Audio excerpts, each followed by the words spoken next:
Shalom Bapak Ibu Saudara sekalian, kembali lagi di Go Sharing Life bersama saya Erin. Oke, so hari ini saya mau share sedikit tentang pengalaman pribadi saya dengan judul melayani sebagai gaya hidup. Oke, jadi sebenarnya apa sih esensi dari pelayanan itu sendiri? Berdasarkan apa yang sudah saya alami, jadi ada beberapa hal. Yang pertama, sebagai bentuk ucapan syukur atas penebusan Kristus yang kita bisa lihat di Kolose 1 ayat 12 sampai 14. Saya akan bacakan untuk kita semua. Dan mengucap syukur dengan sukacita kepada Bapa yang melayakkan kamu untuk mendapat bagian dalam apa yang ditentukan untuk orang-orang kudus di dalam kerajaan terang. Ia telah melepaskan kita dari kuasa kegelapan dan memindahkan kita ke dalam kerajaan Anak yang kekasih. Di dalam Dia kita memiliki penebusan kita, yaitu pengampunan dosa. Untuk saya, kenapa saya harus melayani? Yang pertama tentu saja karena Tuhan Yesus sudah menebus saya dengan lunas, begitu ya.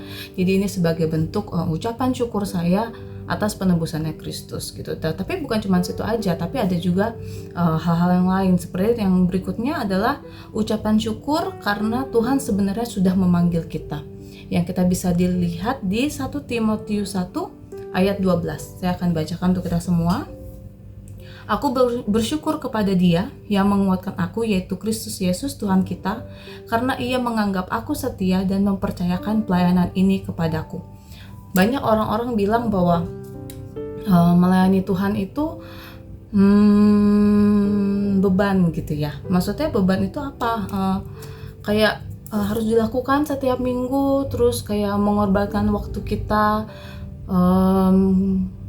memberikan yang terbaik gitu. Tapi lama-lama kitanya juga draining gitu ya, draining inside gitu. Jadi lama-lama kayak kering gitu. Padahal sebenarnya pelayanan itu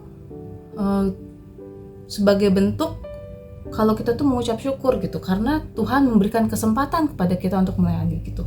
Nah itu yang saya pegang sih. Jadi saya bersyukur kalau sampai detik ini saya masih menjadi pelayanan Tuhan, saya masih melayani, itu justru karena Tuhan mempercayakan pelayanan itu kepada saya. Esensi pelayanan yang ketiga menurut apa yang sudah saya alami, yaitu ucapan syukur karena Tuhan tidak menyerah atas hidup saya. Nah kita bisa lihat di Yesaya 46 ayat 4. Sampai masa tuamu aku tetap Dia, dan sampai masa putih rambutmu aku menggendong kamu. Aku telah melakukannya dan mau menanggung kamu terus.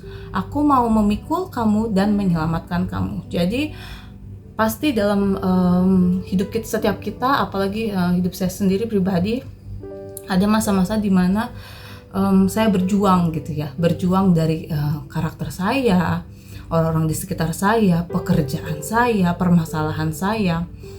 Tapi saya melihat satu hal, bahwa Tuhan tidak pernah meninggalkan saya gitu. Jadi Tuhan tidak pernah menyerah atas hidup saya. Bahkan ketika saya ngerasa, aduh Tuhan udah gak sanggup nih, gimana nih gitu, gak ada jalan keluar gitu.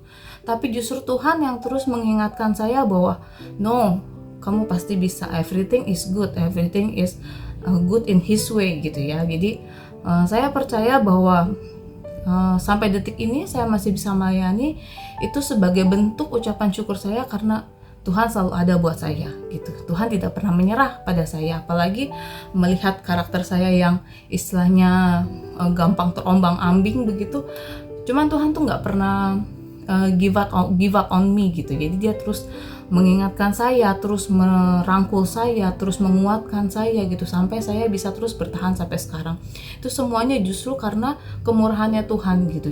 Nah, sebenarnya melayani itu di mana gitu? Seperti yang kita mungkin Bapak Ibu juga sudah familiar ya gitu. Pelayanan itu bukan cuma dikotakan di dalam gereja, tapi juga di luar gereja gitu. Nggak ada yang namanya kotak gereja dan kotak sekuler gitu ya. Seperti gembala kita sudah sampaikan sebelumnya gitu. Jadi semuanya itu sama aja gitu. Dimanapun kita berada, selama kita hidup, disitulah, dimanapun kita tempatkan, disitulah ladang pelayanan kita gitu. Nah masalahnya adalah gimana caranya supaya kita bisa bawa gaya hidup pelayanan itu nggak cuma di gereja. Kalau di gereja kan jelas, jadi singer, jadi WL, jadi usher gitu, jadi pengkhotbah gitu misalnya, atau jadi multimedia gitu ya, itu clear gitu. Ada bidangnya masing-masing. Tapi kalau dalam kehidupan sehari-hari apa sih, gimana sih proses pelayanan itu sebenarnya gitu. Jadi saya hari ini mau share juga gitu. Jadi gaya hidup seperti apa sebenarnya melayani itu gitu. Nah, kalau menurut apa yang sudah saya renungkan gitu ya dalam hidup saya sendiri gitu, jawabannya ada menurut saya itu jawabannya ada di Yohanes 21 ayat 15 sampai 19. Jadi waktu itu Tuhan Yesus tanya ke Simon Petrus. Saya akan bacakan untuk kita semua.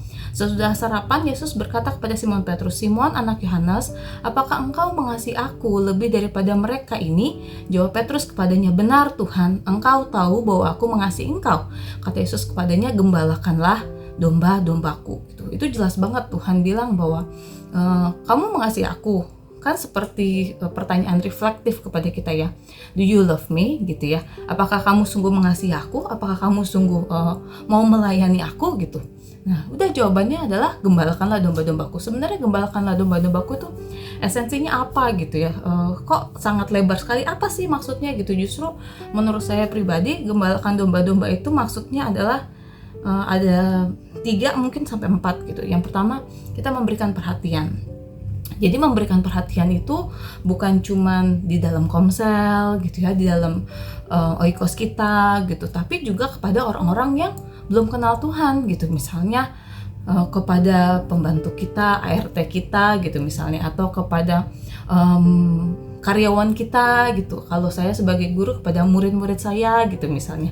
Nah, itu memberikan perhatian kepada mereka. Jadi bukan cuma basa-basi yang kamu nggak apa-apa, kamu apa kabar hari ini gitu, tapi lebih dalam, deeper than that gitu. Misalnya kalau misalnya ada permasalahan karyawan kita, kita kasih solusi, kita bantu untuk memberikan perhatian, bukan cuma simpati, tapi kita menunjukkan empati kita, apa nih yang bisa kita bantu gitu. Yang kedua, membimbing dan jadi teladan.